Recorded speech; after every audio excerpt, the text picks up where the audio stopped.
Fault can be difficult to establish as well. It requires showing that the defendant has done something contrary to law or regulations. In the context of climate change, it's not always clear what, if any, laws have been, in fact, made, and there is the issue of what the defendant could have done differently. Jurisdiction can be difficult as well to establish.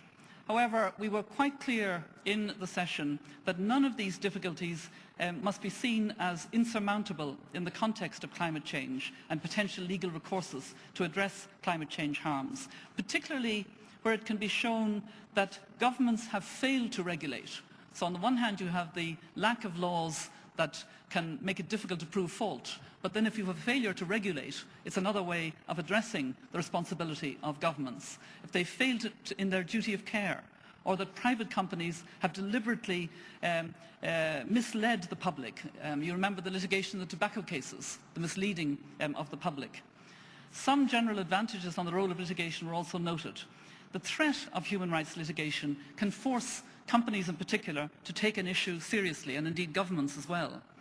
It puts an issue in the public domain and highlights a failure of justice, a failure of that sense of justice which is in all of us, even if a specific case is not ultimately successful. And the Inuit case before the Commission is a good example where it has not succeeded in purely legal terms, but it has highlighted that issue very effectively. It can provide a means of redress to victims and hold offenders to account and raise standards.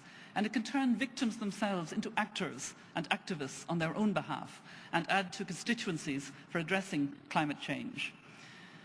In specific areas, there was some scepticism that interstate litigation was likely workable or desirable. Nonetheless, the awareness-raising value of such cases was acknowledged if jurisdictional issues could be solved. Litigation against private actors was not likely to be seen on a significant scale in the near future.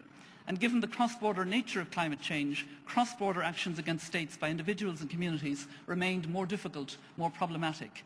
And this is a gap that both environment and human rights advocates need to think about addressing. Let me just end by looking at some future areas of potential that were pointed out. The failure to regulate is perhaps a concept that we should identify as a way of holding states accountable, and it may provide a strong basis for future cases, especially in regional courts and tribunals. Actions against governments by individuals and communities were generally seen to be the most fruitful avenue, especially, as I say, building on cases such as the Inuit petition to the Inter-American Commission on Human Rights.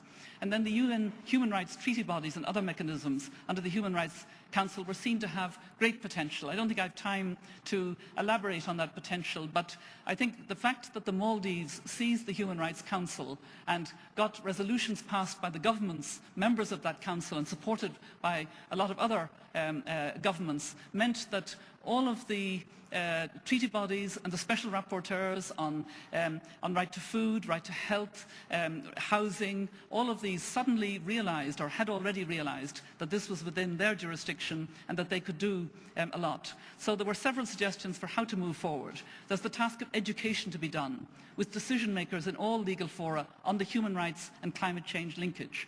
Litigators and other victims need to have a coordinated strategy to further share information and develop tools to overcome hurdles.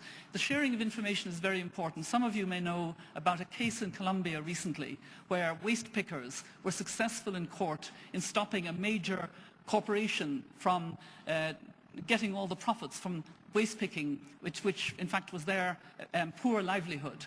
That case circulated around the world extraordinarily rapidly, and that's the value of being able to take cases in court. So human rights poses a challenge to the climate change regime. Yeah, I'm actually... All right, I was just going to... I was on my last paragraph, but I think I'll just, in a way, end from the heart, as I say. There was a time when, if you said that human rights were relevant to climate change, people would have said, I don't see the connection. We're way beyond that now, I'm very glad to say. And I believe that the Global Humanitarian Forum, in putting forward principles of climate justice, is probably going to do as much as any other step we will take to bring about a sense of solidarity, that solidarity that was referenced this afternoon, in tackling this issue. Thank you very much.